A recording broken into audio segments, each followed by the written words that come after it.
I want to share something deeply personal with you tonight. Something that's been weighing on my heart and soul, and I believe it might be weighing on yours too. Picture this. It's a quiet evening, and your phone lights up with yet another message. Hey, do you have a minute? I really need someone to talk to. And there you are, already feeling that familiar tug at your heart, that sense of responsibility, that need to be there for everyone. Let me tell you about a moment that changed everything for me. I was sitting in my study surrounded by stacks of letters from people seeking guidance when I realized I hadn't written a word in my own journal for months. My own dreams were collecting dust while I was busy being the lighthouse for everyone else's storms. That's when it hit me. We've become a generation of free therapists, and it's draining our souls dry. Take a deep breath with me for a moment. How many of you have felt that overwhelming exhaustion, not from physical work, but from carrying the emotional baggage of everyone around you? Raise your hand if you've ever felt guilty for wanting just one evening to yourself. Look around. You're not alone. We're all in this together, but we're also all suffering together, and it's time for that to change. You see, being everyone's emotional support isn't noble. It's a form of self-abandonment disguised as kindness. And I know some of you are sitting there thinking, but Wayne, isn't it selfish to turn away from people who need us? That's exactly the kind of thinking that's kept us trapped in this cycle of emotional servitude. Here's the truth that nobody wants to tell you. Your capacity to truly help others is directly proportional to how well you honor your own emotional boundaries. Let that sink in for a moment. When you're constantly available to everyone, you're actually available to no one, not even yourself. I remember counseling a teacher who prided herself on being available to her students 24/7. She would answer calls at midnight, respond to texts during family dinners, and spend her weekends helping students with their personal problems. She thought she was being the best teacher she could be. But one day, she collapsed, not physically, but emotionally. She had nothing left to give. Her own children barely knew her anymore, and her passion for teaching had been replaced by a deep-seated. This is what happens when we confuse accessibility with value. We've somehow convinced ourselves that being constantly available makes us better people. But let me ask you something. Would you keep drawing water from a well that never gets replenished? Of course not. Yet that's exactly what we're doing to ourselves. Now I want you to close your eyes for a moment. Imagine your energy as a beautiful golden light within you. Every time you say yes when you want to say no, every time you pick up that phone when you need rest, every time you sacrifice your peace for someone else's chaos, watch how that light dims a little. This isn't about being selfish. It's about being self-aware. The most profound paradox of personal growth is that the more we learn to honor our own boundaries, the more genuine our capacity to help others becomes. When we stop being everyone's free therapist, we start being authentic supporters of growth, both our own and others. Let me share something powerful with you. In all my years of speaking and teaching, I've noticed that the people who make the biggest impact on others aren't the ones who are always available. They're the ones who are always authentic. They're the ones who have learned to say, I care about you deeply, but I also care about my own well-being. Think about the oxygen mask principle on airplanes. There's profound wisdom in being instructed to secure your own mask before helping others. It's not just a safety protocol. It's a life principle. You cannot pour from an empty cup, and you cannot light another's path when your own inner light is flickering. You might be thinking, but what about compassion? What about being there for others? Here's the beautiful truth. Setting boundaries isn't about building walls. It's about installing doors. You get to choose when to open them, and you get to choose when to close. This isn't about stopping to care. It's about starting to care wisely. I've observed something remarkable in my work. The moment people start setting healthy boundaries, their relationships don't fall apart as they feared. Instead, they transform. They become deeper, more meaningful, more authentic. Why? Because they're no longer based on dependency, but on mutual respect and genuine connection. The journey from being everyone's free therapist to becoming the guardian of your own peace isn't easy. It's like learning to walk again. There will be stumbles, there will be moments of doubt, but each step takes you closer to authentic living. Remember, the universe didn't create you to be a 24/7 emotional support hotline. You were created to live your own magnificent life, to pursue your own dreams, to honor your own journey. When you do that, when you finally give yourself permission to prioritize your own emotional well-being, something magical happens. You become a lighthouse not through exhausting yourself, but through simply being who you are. As we continue this journey together, I want you to hold on to this truth. The greatest gift you can give to others is not your constant availability, but your authentic presence. And authentic presence can only come from a place of self-respect and healthy boundaries. Let's pause here for a moment and really let that sink in. Feel the weight of other people's expectations lifting from your shoulders. Feel the freedom that comes with knowing that you have the right, no, the responsibility to honor your own emotional needs. Take another deep breath with me. This is just the beginning of our exploration together. In the next part of our journey, we'll delve deeper into practical ways to transform these insights into daily practices. But for now, I want you to sit with this question. What would your life look like if you stopped being everyone's free therapist and started being the author of your own story? Feel the power of that question. Let it stir something deep within you. Because the journey we're embarking on isn't just about setting boundaries. It's about reclaiming your right to live authentically, purposefully, and joyfully. You know what fascinates me? The way we've been conditioned to believe that being constantly available somehow makes us better people. It's as if we're all carrying around this invisible scoreboard, keeping track of how many emotional crises we've solved, how many late-night phone calls we've answered, how many times we've put someone else's needs before our own essential self-care. Let me paint a picture for you. Imagine you're at an art gallery and there's this magnificent painting. But instead of hanging proudly on the wall, it's lying on the floor, letting everyone walk all over it. That's what happens when we don't set boundaries. We let our masterpiece of a life become everyone's doormat. Lean in closer, because this is important. I've noticed something remarkable in my years of working with people. Those who struggle the most with setting boundaries often carry a profound wound. They've learned somewhere along the way that their worth is measured by their usefulness to others. Does that resonate with any of you? Let me see those hands. You see, the problem isn't that we care too much. The problem is that we've forgotten how to care intelligently. We've confused quantity with quality. We've mistaken constant availability for genuine presence. And in doing so, we've created a pattern that serves neither ourselves nor those we're trying to help. Let me share something profound with you. When you're being everyone's free therapist, you're actually doing them a disservice. You're teaching them that their emotional well-being is your responsibility. You're robbing them of the opportunity to develop their own emotional muscles, their own problem-solving abilities, their own inner strength. Think about it this way. If you constantly carry someone on your back, are you really helping them learn to walk? Of course not. You're creating dependency, not independence. You're fostering weakness, not strength. And most importantly, you're teaching them that their problems are too big for them to handle on their own. Now, I want you to do something with me. Close your eyes for a moment. Think about the last time someone came to you with their problems. You remember how you felt that immediate urge to fix, to solve, to make it all better. Was that urge coming from a place of love, or was it coming from a place of habit? Was it genuine caring, or was it your own need to feel needed? Open your eyes. Sometimes the most loving thing you can do for someone is to let them face their own challenges, to stand beside them, not beneath them, to be a witness to their journey, not a crutch that prevents them from walking on their own. I remember working with a brilliant musician who had become everyone's go-to person for emotional support. She would spend hours counseling friends through their relationship problems, career crises, family issues, you name it. But her own music, it sat silent. Her guitar gathered dust while she gathered everyone else's tears. One day, she told me something that broke my heart. I don't remember the last time I wrote a song. I'm too busy helping everyone else write their life stories.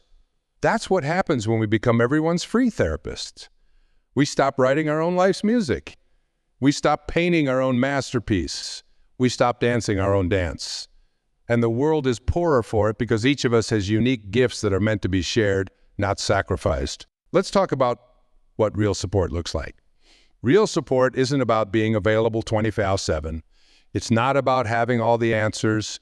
It's about being authentically present when you choose to be there. It's about maintaining your own emotional integrity while holding space for others. It's about knowing when to listen and when to guide someone toward professional help. You say yes to being someone's impromptu therapist when you need rest. You're saying no to your own well-being. Every time you pick up that phone when you're already emotionally depleted, you're hanging up on your own needs. Every time you solve someone else's problems while ignoring your own, you're sending a message to the universe that your growth, your peace, your journey doesn't matter as much. But here's the beautiful part. When you start setting healthy boundaries, something magical happens. Your relationships begin to transform. They become more authentic, more balanced, more meaningful. Why?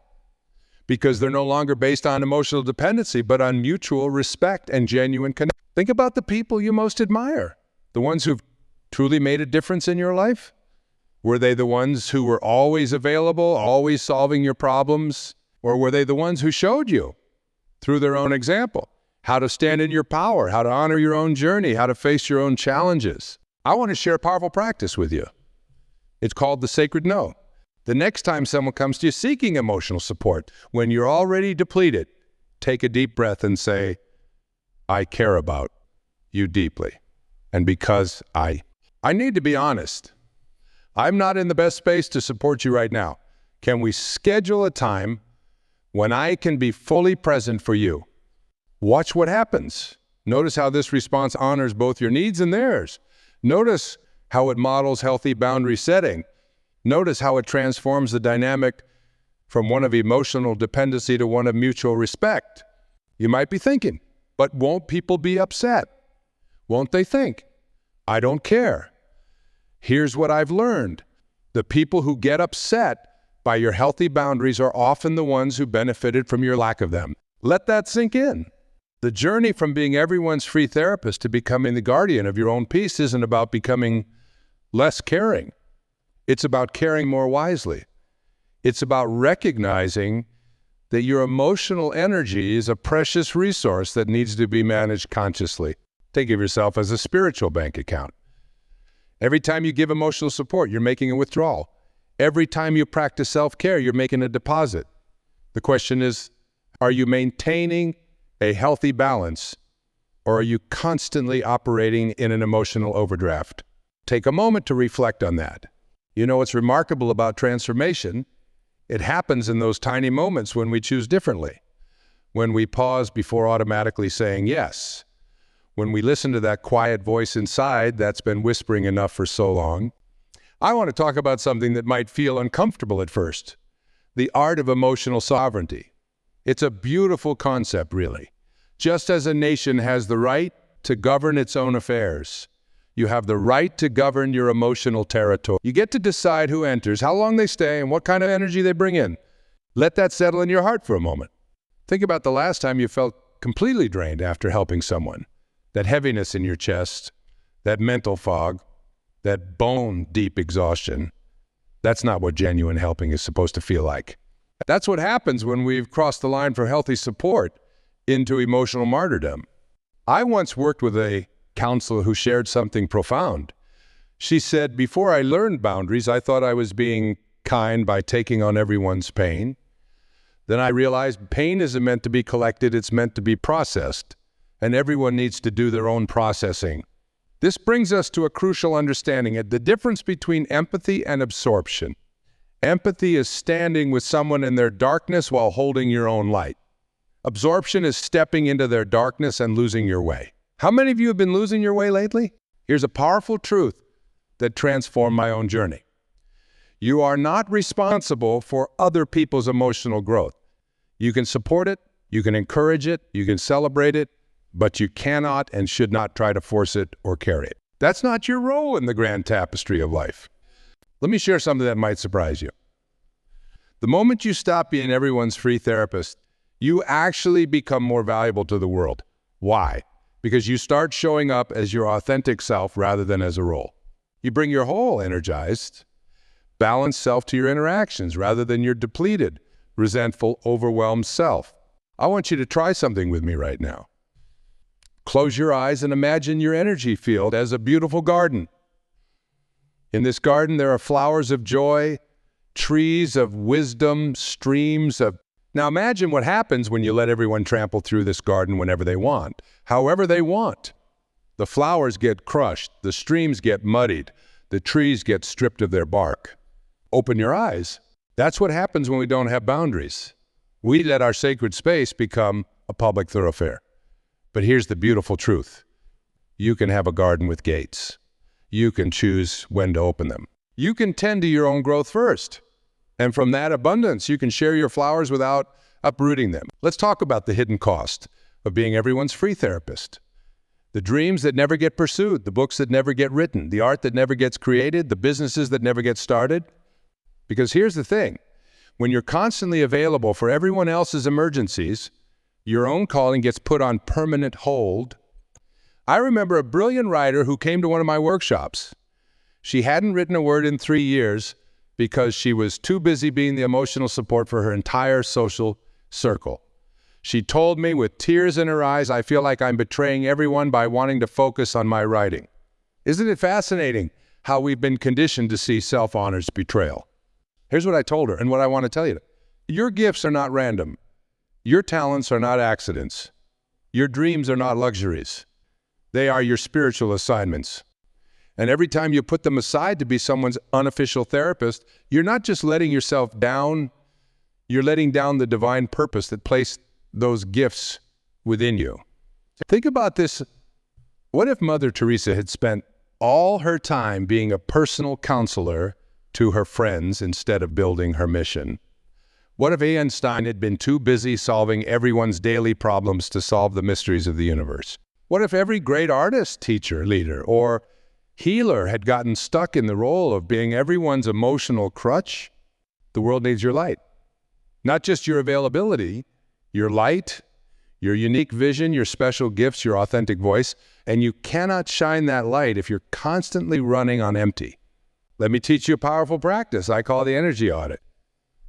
At the end of each day, ask yourself these questions. Who or what filled my energy tank today? Who or what drained it? What request did I say yes to out of habit rather than genuine desire? What parts of my own journey did I neglect while tending to others? This isn't about keeping score. It's about becoming aware, because awareness is always the first step toward transformation. Now, some of you might be thinking, but what about the people who really need me? Here's a revolutionary thought. What if the best way to help others is to show them how to help themselves? What if your role isn't to be their crutch, but to be their mirror, reflecting back their own strength, their own wisdom, their own capacity for growth? I want to share a powerful boundary-setting script with you. When someone comes to you with their problems, try this. I hear how much you're struggling, and I care about you. I also know that you have the wisdom and strength within you to find your way through this. What do you think is the next right step for you? Here's how this response does several things. It acknowledges their pain without taking it on. It expresses care without promising solutions. It honors their capability rather than fostering dependency. It guides them back to their own inner wisdom. This is what conscious support looks like. It's not about being cold or unavailable, and it's about being wise in how we show up for others while honoring ourselves. Remember, the goal isn't to stop caring. The goal is to care more effectively, to care in a way that sustains both you and the other person, to care in a way that promotes growth rather than dependency, to care in a way that honors the divine assignment of your own life while respecting others' journeys. Take a deep breath with me. You know, what's fascinating about transformation? It often begins with a simple permission slip we give ourselves. Permission to prioritize our own well-being. Permission to say no without guilt. Permission to live our own lives instead of being a supporting character in everyone else's story. I want to share something powerful with you, something that changed everything for me. When we constantly play the role of everyone's therapist, we're often trying to heal our own inner wounds through helping others. We're trying to earn our worth through availability. We're trying to prove our value through constant service. Take a moment to let that truth settle in your heart. Think about this. Have you ever noticed how the people who most need to set boundaries are often the ones who can see everyone's point of view except their own? They can understand everyone's needs except their own. They can forgive everyone's mistakes except their own. Let me share a profound insight that emerged during a deep meditation. When we're constantly available to everyone, we're actually hiding. Yes, hiding. We're hiding from our own growth work by focusing on others. We're hiding from our own challenges by solving everyone else's. We're hiding from our own journey by being perpetually distracted by others' journeys. Here's what happens when we stop being everyone's free therapist. We finally have to face ourselves. And that, my friends, is both the challenge and the gift. Because in that space of self-connection, real healing begins. I remember working with a talented artist, a man who spent decades being the go-to person for everyone's problems. One day, he finally set boundaries and found himself alone in his studio for the first time in years. You know what happened? He had a panic attack. Because without the constant distraction of others' needs, he had to face his own unfulfilled dreams, his own postponed purposes, his own neglected gifts. But here's the beautiful part. After that initial discomfort, something magical happened. He started painting again, not just with his brushes, but with his soul. He found his voice again. And the art that emerged wasn't just beautiful, it was because it came from a place of authenticity rather than avoidance. Let me share with you what I call the sacred pause practice. When someone comes to you with their problems, before you automatically jump into therapist mode, pause. Take 3 conscious breaths. In that pause, ask yourself, am I responding from love or from habit? Do I have the emotional energy for this right now? Is this truly mine to carry? What would loving wisdom suggest in this moment? This pause isn't about withholding care. It's about ensuring that the care we offer comes from a genuine, sustainable place rather than from compulsion or... You see, there's a profound difference between being supportive and being a substitute for someone's own inner work. When we're constantly available, constantly solving, constantly caring, we're actually interfering with the natural process of growth that comes through facing and working through one's own challenges. Think about how a butterfly emerges from its cocoon. If you try to help it by breaking open the cocoon, you actually doom it. The struggle itself is what strengthens its wings. Sometimes our constant availability is like breaking open someone else's cocoon. We think we're helping, but we're actually interfering with their strengthening process. Here's a powerful truth that might shake you. Sometimes the most loving thing you can do for someone is to let them feel the full weight of their own choices, their own emotions, their own journey. Not because you don't care, but because you care enough to let them. I want you to imagine something with me. Imagine your energy is a beautiful sacred flame. This flame is meant to light your path, warm your spirit, and guide your way. Now imagine what happens when you let everyone use your flame to light their way. Eventually, you're left in darkness. That's not serving anyone. Instead, imagine teaching others how to light their own flame. Imagine showing them that they have their own inner light, their own inner wisdom, their own inner strength. That's true service. That's true love. That's true support. Let me share another powerful practice with you. The boundary bridge. Instead of building walls that shut people out or having no boundaries at all, create bridges. A bridge has structure. It has rules of engagement.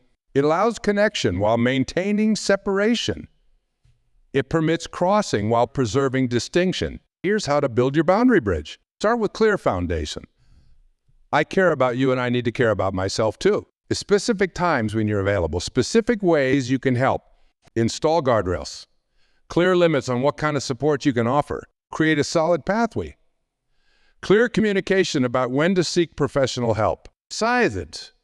You're not responsible for being someone's 24-hour hotline, crisis hotline, personal happiness generator, emotional dumping ground, life manager, professional therapist substitute. You are responsible for being authentic in your care, maintaining your own well-being, modeling healthy boundaries, directing people to appropriate resources when needed, honoring your own journey while supporting others. This isn't about becoming cold or unavailable. It's about becoming clear and intentional. It's about transforming from a mandatory emergency service into a conscious, deliberate, take a deep breath with me. Feel the truth of this in your body. Feel the release that comes with knowing you don't have to carry everyone's emotional baggage. Feel the freedom that comes with realizing that true service doesn't mean constant availability. When you stop being everyone's free therapist, you start becoming something far more valuable. A model of healthy self-regard, clear boundaries, and authentic support. You show others, through your example, that it's possible to be loving without being depleted, supportive without being subservient, caring without being consumed. As we come to this final part of our journey together, I want to share something profound with you. The moment you decide to stop being everyone's free therapist isn't just a moment of boundary setting, it's a moment of spiritual awakening. It's when you finally recognize that your presence in this world is meant to be more than just an emotional support system for others. Let's take a deep breath together as we explore this final stretch of our journey. You know what's beautiful about transformation? It ripples outward. When you start honoring your own emotional boundaries, you give others permission to do the same. When you start treating your energy as sacred, you teach others to do the same. When you start living authentically, you inspire others to do the same. I want to share with you what I call the 3 pillars of emotional freedom. First pillar, the courage to disappoint. It takes tremendous courage to let go of being everyone's go-to person, to let people be disappointed, to let them feel their feelings without rushing to fix them. But here's the truth. Their disappointment is not your emergency. Their reaction to your boundaries is not your responsibility. Second pillar, the wisdom to redirect. Sometimes the kindest thing we can do is point someone toward professional help. This isn't abandonment. It's wisdom. It's recognizing that some challenges require specialized support, and that's okay. In fact, it's more than okay. It's necessary. Third pillar, the grace to receive. This might be the hardest one for many of you. When we're used to always giving, always supporting, always being there for others, we often forget how to receive. We forget that we too deserve support, care, and understanding. Let me share something powerful that I learned during a deep meditation retreat. The universe doesn't measure our worth by how many people we counsel, how many crises we solve, or how many emotional burdens we carry. Our worth is inherent. It exists independent of our usefulness to others. Think about nature for a moment. A rose doesn't bloom to solve someone else's problems. A river doesn't flow to fix someone else's life. The sun doesn't shine to be someone's therapist. They simply are what they are. And in being their authentic selves, they contribute to the world's beauty and balance. Take a moment to let that sink in. Here's what happens when you stop being everyone's free therapist. You rediscover your own voice beneath all the advice you've been giving. You find your own dreams beneath all the problems you've been solving. You reconnect with your own wisdom beneath all the guidance you've been offering. You remember your own journey beneath all the paths you've been lighting for others. I want you to try something with me right now. Close your eyes and imagine yourself as a mighty oak tree. For too long, you've been letting everyone climb your branches whenever they want. Take your shade whenever they need it. Use your strengths whenever they're weak. Now imagine setting loving boundaries. Specific times for shade, designated branches for support, while maintaining your own core strength and growth. This is what conscious support looks like. It's not about cutting people off. It's about creating sustainable ways to be there for others while honoring your own growth.